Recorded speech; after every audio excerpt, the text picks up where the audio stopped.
Wonder Woman, issue 20, legacy number 820. Tom King writing with GUILLEM MARCH on art. So, Womp womp. little two-parter here, little murder mystery. Hippolyta has woken up on Olympus and has killed someone. She's woken up with a naked man with a knife in his back next to her. There's a dead man in her bed, and she doesn't know how he got there. Well, she knows potentially how he got here because she's not necessarily ruling out that they just got drunk and had sex. Yep. Which is actually how it starts, where Hippolyta is speaking to Diana through a goat. And what she says is, a man in my bed. Diana's like, just very dryly, congratulations. Like, why are you telling me this? Yeah. I don't want to hear about it.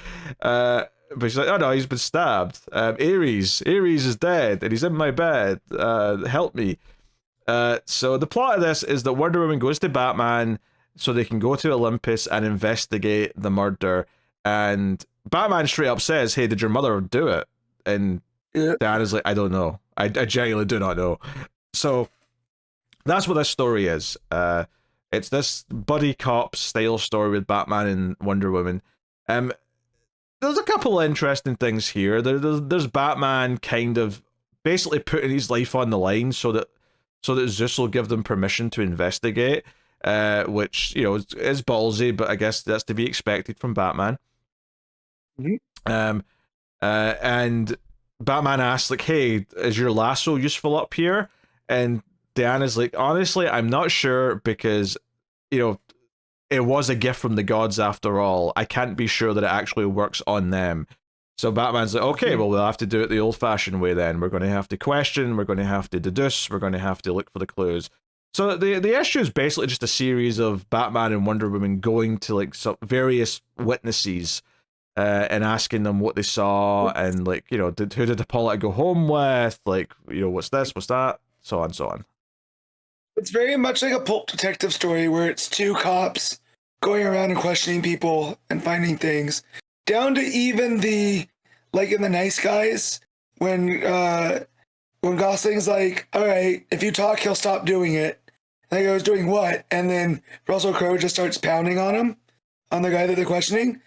That's what Batman and Diana do, except it's Diana pounding on Dionysus. Yeah. Which I thought was pretty funny. Yeah, there's that. They also go to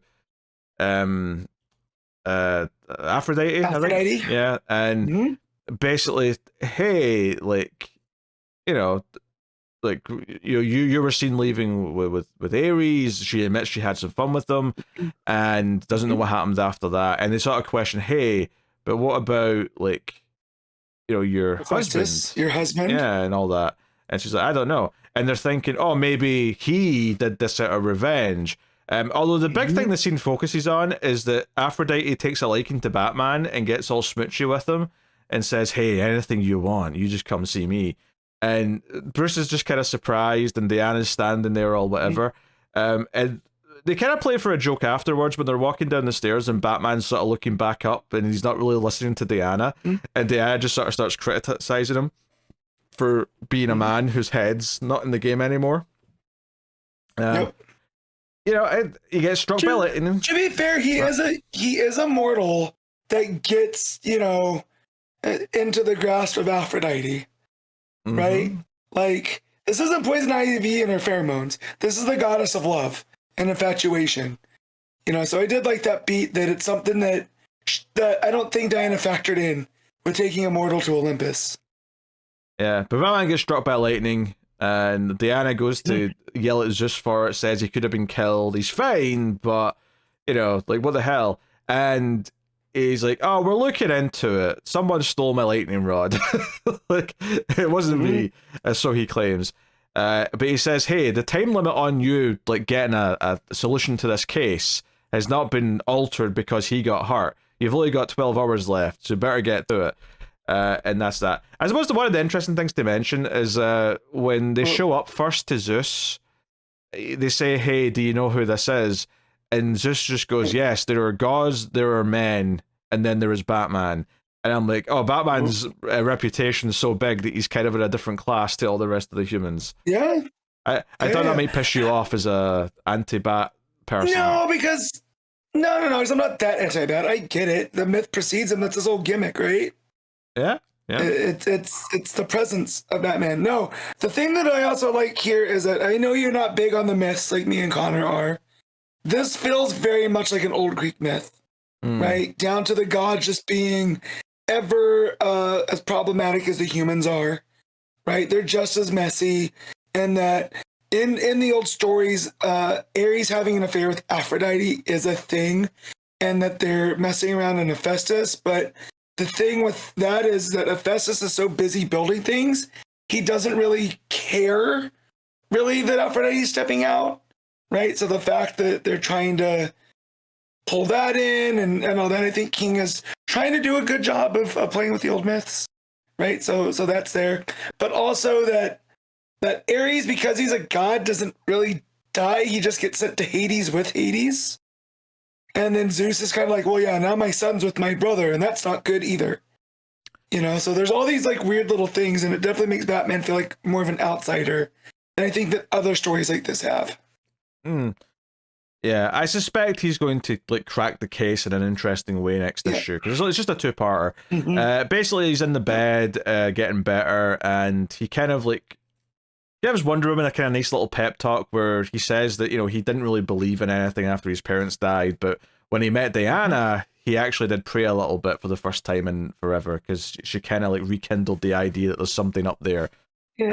So it's just kind of a nice little moment. I will say the book kind of ends on kind of a nothing kind of cliffhanger, because it basically just after that scene, Diana lights some candles and vows that she will, like, you know, find the culprit, and that's just kind of it. It just kind of ends with that. Well, and save Batman, because Batman's life is literally on the line. And he will be sacrificed to the altar of Zeus. No, I get this. They don't solve this. No, I get the stakes. But that's not my point. Is though, is that there's nothing new in this last page. It's just Wonder Woman saying, "I will solve this story." There's nothing new in the last page that's revealed. There's no like predicament that anyone's in. I'm critiquing the lack of like of an ending here. It just kind of wraps. She basically just summarizes where we are now, so that there's something to end on, because there's not really a natural ending for it. Yeah, but the iconography of lighting the candle and their talk about faith, and Batman didn't believe anything until he saw Wonder Woman, and she kind of gave him that thing to believe in. And here now she is believing in this. So I do like that it kind of ends on that downbeat, you know, and the iconography here with the candle. But yeah, no, I that worked for me. It didn't bother me as much. Yeah, I felt like a kind of a nothing. It kind of felt like we don't have anything to end this part one with, so we'll just have her make this little like sort of vow, basically. But there's nothing exciting about it.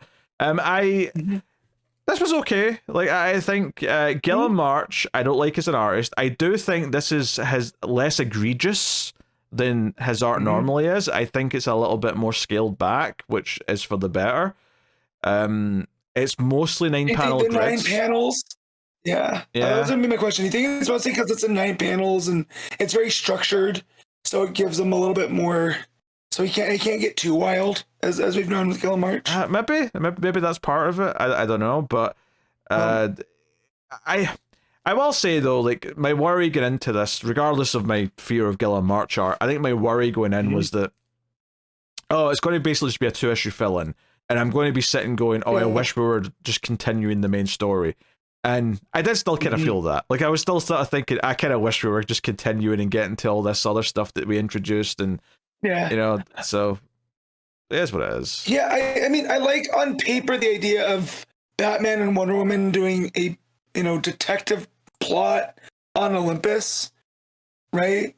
But compared to what we were, where we left the story at, with the Sovereign and the Rogue Amazon and Mouse Man and all that stuff, I'm like, that's the much more juicier stuff, you know?